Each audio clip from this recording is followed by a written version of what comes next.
Why working harder never broke your financial ceiling. E.W. Kenyon. You already know the feeling of running the numbers again at midnight, wondering why the same effort keeps landing you in the same place. Here is the premise, and it comes from Deuteronomy chapter 8, verse 18. But thou shalt remember the Lord thy God, for it is he that giveth thee power to get wealth. Notice what that verse does not say. It does not say the Lord gives you the wealth directly and skips you entirely. It says he gives you the power to get it, the ability. The ceiling of your income has never been a ceiling of ours. Kenyon would stop right there and say, do you see it? The verse locates the problem and the fix in the same place. In the power, in the inner capacity, not in the outer hustle. And if that is where the fix lives, then no amount of overtime can reach it. You have been trying to fix an inside problem with an outside tool, and that is why the harder you work, the more tired you get, and the ceiling stays exactly where it was. Say it with me. I am not earning my supply. I am receiving my inheritance. I work from rest, not for rest. My ceiling is already broken. Again, I am not earning my supply. I am receiving my inheritance. I work from rest, not for rest. My ceiling is already broken. If this teaching is doing something in you right now, subscribe, so tomorrow's teaching finds you the same way this one did. If something in you just went quiet, hearing that, type the 2 words "I'm ready" in the comments, and let that be your seal on it. The first law is this. The ceiling is not a wage problem. It is an identity problem. Picture a man pushing a cart uphill, sweat-soaked, arms shaking, and above his head, completely untouched by his effort, sits a ceiling made of glass. He pushes harder. The cart moves, but the ceiling does not move, because the cart and the ceiling were never connected in the first place. This is what Kenyon saw when he studied why hard-working, sincere, exhausted people stayed capped at the same income year after year. They were pushing the cart of labor, hoping it would somehow lift the ceiling of capacity. But capacity is not raised by motion. It is raised by identity. A man who sees himself as a hired hand will always work for wages. A man who sees himself as an heir works from an entirely different position. It is not that the heir does nothing. It is that the heir's labor flows from ownership instead of scarcity, and that changes everything about how the labor lands. Think about a woman who has waited tables for 11 years. She knows every trick of the trade. She can carry 4 plates on one arm.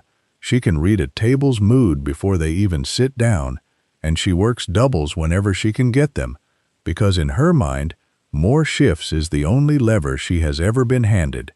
One night, she picks up a 5th double in a row, comes home after midnight, feet aching, and counts the same number she counted last month. And the month before that, the ceiling did not move, because the lever she was pulling was never connected to the ceiling at all.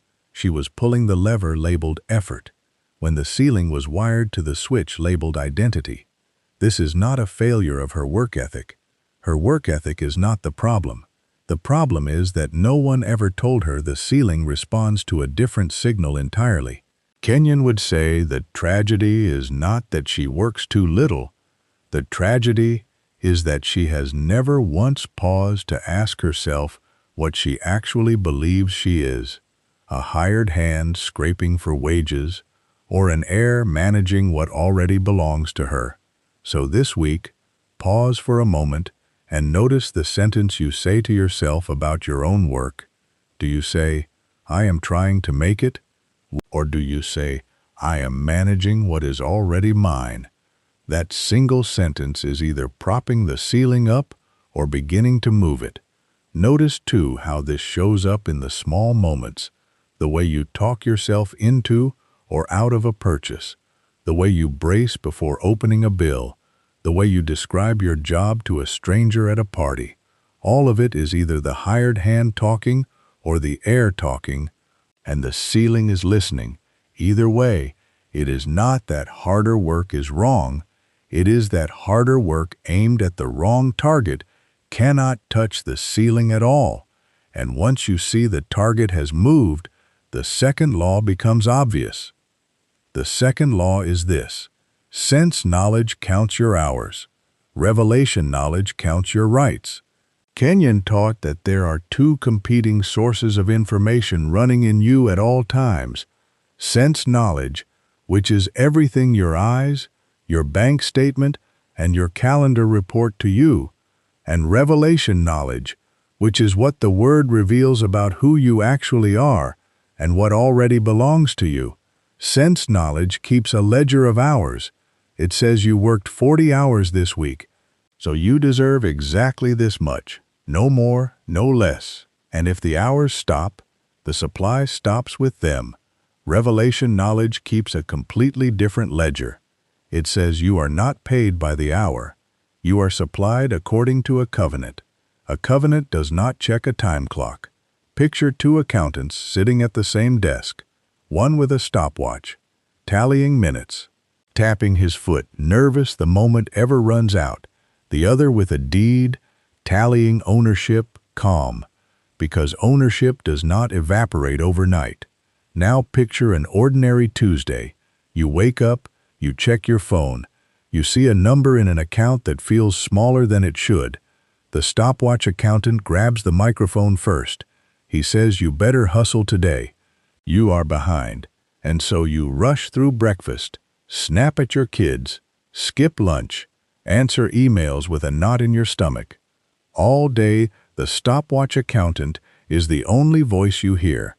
But the deed accountant was sitting right there the entire time, quietly holding a paper that says supply was never tied to this single Tuesday. If you let the stopwatch accountant run your life, you will always feel one sick day away from disaster. Because hours are finite. They run out. They get taken by illness, by traffic, by a slow season. But if you let the deed accountant run your life, you start making decisions from abundance instead of scarcity, even before the bank account catches up to match it. This is not about ignoring practical wisdom. Kenyon was not against working. He cashed paychecks like anyone else. He was against working from the wrong ledger, against a mind that measures worth only in minutes spent. So this week, when you catch yourself thinking, I only have this much because I only worked this much, stop and ask a better question. What does the deed say?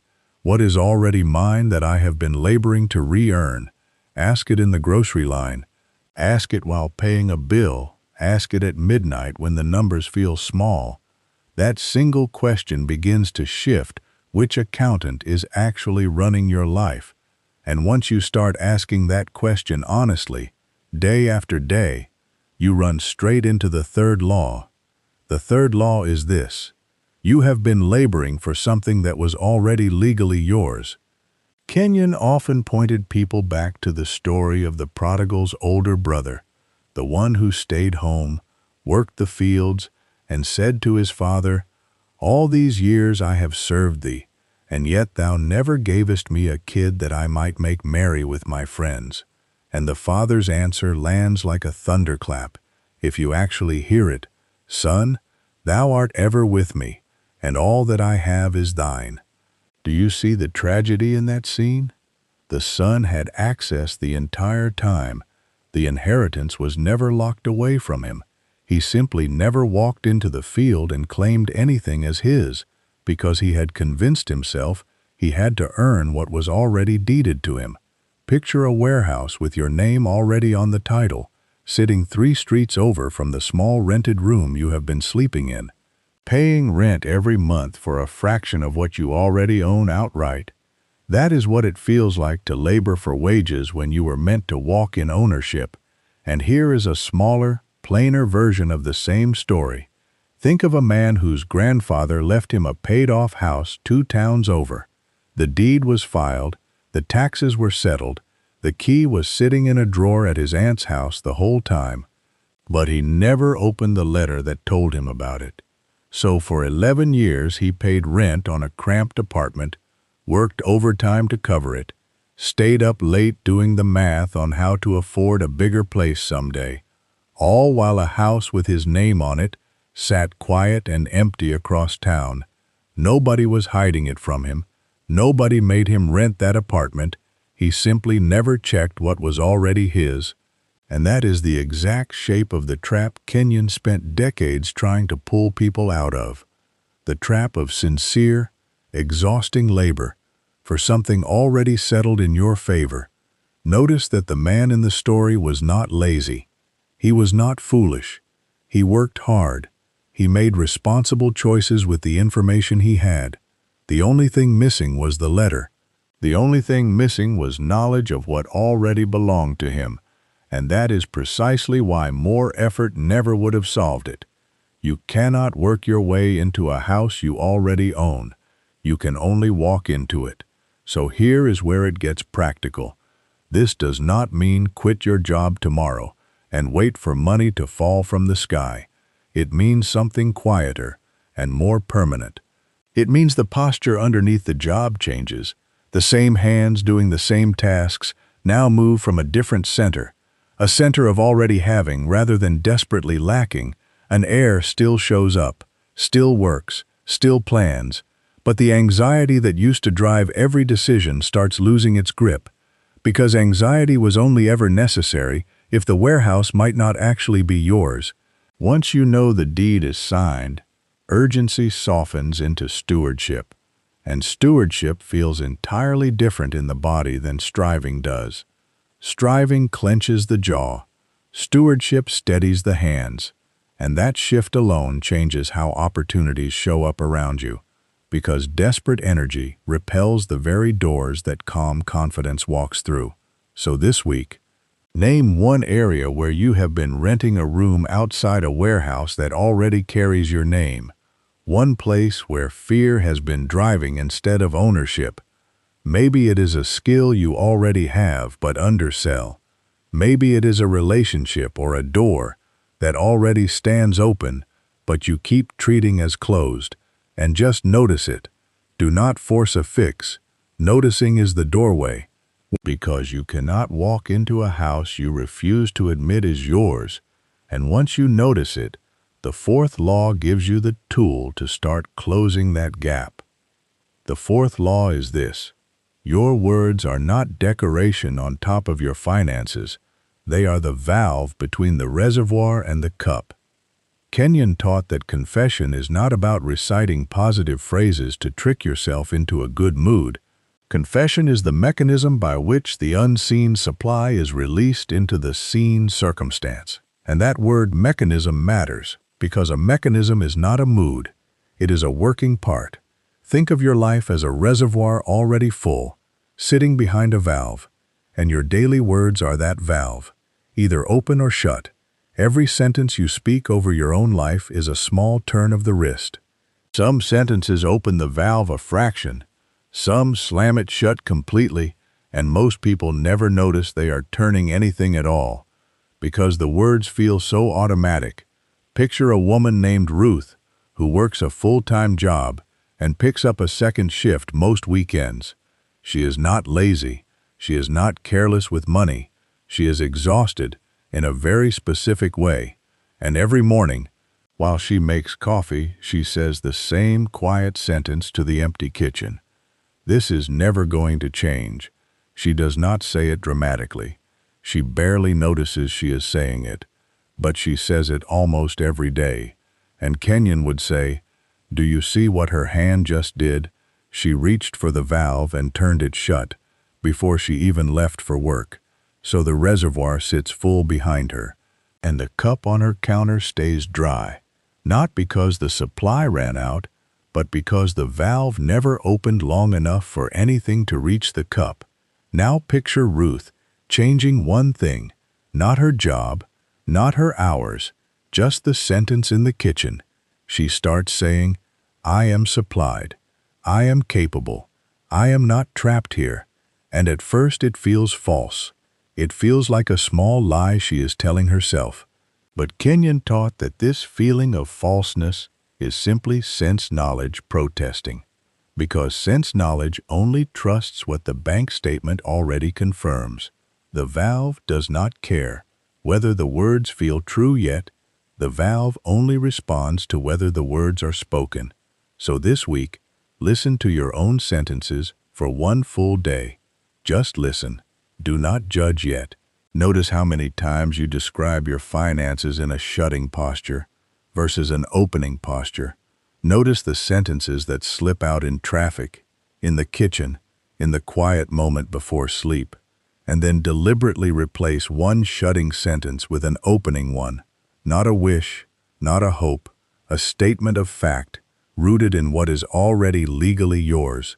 Small sentence, repeated daily, becomes the valve slowly turning. Not because the words are magic, but because the words are the only bridge sense knowledge has never been able to cross on its own. And this brings us to the deepest law of all, the one Kenyon circled back to again and again, because it is where the ceiling actually breaks. The fifth law is this, and it comes in 3 pieces. So stay with me through all 3, because each one turns the same key a little further, and none of them makes sense fully on its own. They only make sense together, the way 3 legs make a table stand when one leg alone would simply tip over. First, consider fear versus faith as 2 competing masters over your finances. Kenyon taught that fear is faith in reverse. It is believing just as strongly in lack as faith believes in supply. And here is the uncomfortable part. Most people who feel stuck financially are not lacking effort. They are lacking a challenge to the fear that has quietly been running the show underneath all that effort. Picture a business owner who works 16-hour days, every decision made from a knot in the stomach, every hire made 3 months too late because of a fear of running out. Every risk avoided because of a fear of losing what little there is. That person can work themselves into the ground and the ceiling will not move, because fear itself is a kind of faith, a very productive, very active faith in scarcity. And scarcity faith produces exactly what it believes in. Now picture that same person at the kitchen table on a Sunday night, calculator out, jaw tight, running the same numbers for the 4th time, even though nothing has changed since the 3rd time. That is not diligence anymore. That is fear, wearing the costume of diligence. And it is exhausting in a way. Pure hard work never is, because fear taxes you twice. Once in the labor itself, and once in the dread that never lets the labor rest. And here is a smaller picture of the same thing. A young father takes on a 3rd side job driving at night, not because the family is truly starving, but because of fear planted in his childhood. The fear his own parents carried at that same kitchen table has never once been named or questioned. He assumes the exhaustion is simply what responsible looks like. He has never considered that the exhaustion might be optional, that it might be fear disguising itself as fatherly duty. So the first piece is this. Ask yourself honestly, when I make a financial decision, am I moving from a knot of fear or from a settled confidence? You do not have to answer perfectly today. You just have to start noticing which master is actually giving the orders. Because a man can work an honest, full day and still hand the entire profit of it over to fear before sundown, simply by the spirit in which he worked it. The dollars land the same in the account either way, but the toll on the body and the household is never the same at all. Second, consider giving as the release valve rather than holding tighter. This sounds backwards to sense knowledge. Sense knowledge says if you are low, hold on to every dollar with white knuckles. But Kenyon taught something almost the opposite, that giving is what keeps the channel open. Think of a river that is dammed up. The water does not get more powerful by being trapped. It gets stagnant. It grows still and green and lifeless. It is the river that keeps moving, keeps releasing downstream, that stays clean, clear, and full of life. Picture two neighbors in the same tight month. One grips every dollar so hard that even a small kindness feels like a threat to survival, and the fear in that grip seeps into every room of the house, into the marriage, into the way that children are spoken to. The other neighbor, in that same tight month, still finds one small way to release something outward, a meal shared, a bill quietly covered for someone else, and something in that second household breathes differently, not because the math changed, the math is nearly identical, but because the posture changed. A closed fist cannot receive anything new because both hands are already occupied holding on to what is already there. An open hand, giving something away, however small, is paradoxically the position most ready to receive. Think of it like a hand trying to catch rain while already clenched around a stone. The rain simply runs off the knuckles. No matter how much rain falls, the hand has to open before it can hold anything new. This does not mean give recklessly without wisdom.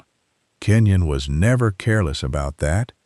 It means examine whether fear has turned your hands into fists, and whether that fist is actually the very thing keeping the reservoir from moving toward you. Sometimes, the very dollar you are afraid to release is the one standing between you and the door that was about to open. And sometimes the very thing you are most afraid to lose is the thing that, once released, proves you were never actually holding it up in the first place. The supply was. Third, consider rest as the actual working principle underneath all of this, not the reward you get after finally working enough. Kenyon taught that true rest is not laziness. It is confidence in motion. It is the heir walking through the field he already owns, working it, tending it, but without the frantic grip of someone who believes the field might vanish if he blinks. Picture two farmers, same field, same crop, same weather. One works from panic, checking the sky every 10 minutes, unable to sleep, snapping at his family, calling the bank twice before breakfast just to hear a number that will not have changed since last night. The other works with the same diligence, the same early mornings, the same calloused hands, but from a settled place, because he knows the deed is signed regardless of this season's storms. He still checks the sky, but he checks it the way a man checks the weather, not the way a man checks a verdict. Both farmers may put in the same hours this week. Both may rise at the same hour and return home at the same hour, but only one of them is working from the position that actually breaks a ceiling, because the ceiling was never made of hours in the first place. It was made of the belief underneath the hours. And here is what makes this piece the deepest of the three. Rest is not something you finally earn once the fear resolves itself. Rest is the very thing that resolves it. You do not wait for peace to arrive before you plant the field in peace. You plant from peace, and the peace is what the field grows from. So here is the exercise for this law. Tomorrow morning, before you check a single number, before you look at a single bill, say your valve sentence, the one you chose earlier, and then work your normal day. Notice how differently the same tasks feel when they are done, from rest instead of from panic. Notice how a phone call sounds different, how an email gets answered different, how even a hard conversation with a client lands different. That difference is not a small thing. That difference is the entire ceiling starting to move. Not because the field changed, but because the farmer finally remembered whose field it was. The sixth law is this. The ceiling breaks in small daily sentences, not in one dramatic breakthrough. Kenyon never promised a lightning bolt moment where poverty vanishes overnight. What he taught was steadier and honestly, more hopeful than that. A small daily practice of aligning your words and your identity with what is already true. And this matters because most people quietly wait for the wrong kind of moment. They picture the ceiling breaking the way a window shatters, one loud crack, glass everywhere, and then suddenly everything is different. So they wait for that crack. They check for it the way you check the sky for a storm. And when Tuesday comes and goes looking exactly like Monday, they conclude nothing is working. But Kenyon would say, you were watching for the wrong kind of evidence entirely. Picture a man who plants a small garden behind his house. He does not go out the next morning expecting a full-grown tree. He goes out the next morning expecting nothing visible at all, just soil, just quiet. And if he judged the seed by that first morning, he would dig it back up in despair. But he does not dig it up, because he has decided in advance that the growth happens underground, in the dark, long before it ever shows itself above the soil. That is exactly the posture this law is asking of you. Now picture two people trying this teaching for the very first time. The first says the sentence once, dramatically, on a hard night, feels a wave of hope, and then never says it again, waiting for the feeling itself to pay the bills. When nothing changes by Friday, he calls the whole thing false. The second person says the same sentence quietly every single morning, brushing his teeth, driving to work, standing in line at the store. Some mornings it feels powerful. Some mornings it feels like nothing at all. Flat, mechanical, almost silly. But he keeps saying it anyway, because he has understood that the sentence is not a mood he is chasing, it is a seed he is planting. And 3 months later, without one single dramatic morning, he notices his hands are steadier, his decisions are calmer. Opportunities he would have missed out of panic he now walks straight into. Nothing cracked, nothing shattered. The ceiling simply was not there anymore the day he finally looked up. So tonight, pick one sentence, something like, I work from rest, not for rest. And let it be the very first thing you say tomorrow, before your feet even hit the floor. Say it again at lunch. Say it once more, before sleep. This is not magic, it is maintenance. The same way you would never expect one single workout to remake your whole body, you should not expect one single confession to remake your whole bank account by morning.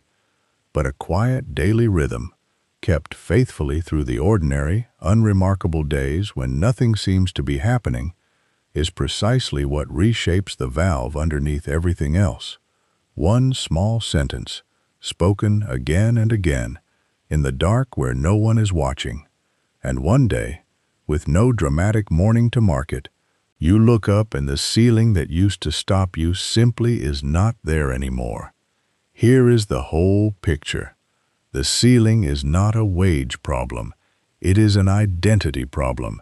Sense knowledge counts your hours, while revelation knowledge counts your rights. You have been laboring for an inheritance that was already legally yours. Your words are the valve between the full reservoir and the empty cup.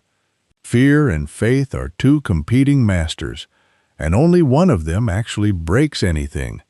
And rest, not more hours, is the working principle underneath it all. 6 laws, but really one recognition, wearing 6 different faces, working harder, never broke your financial ceiling, because the ceiling was never located in your hours. It was located in your identity, and identity is not raised by force. It is raised by recognition. Say it with me one last time. I am not earning my supply. I am receiving my inheritance. I work from rest, not for rest. My ceiling is already broken. And if that is true, then the hours you already have were always enough. The ceiling was only ever waiting for you to notice. It was never load-bearing in the first place.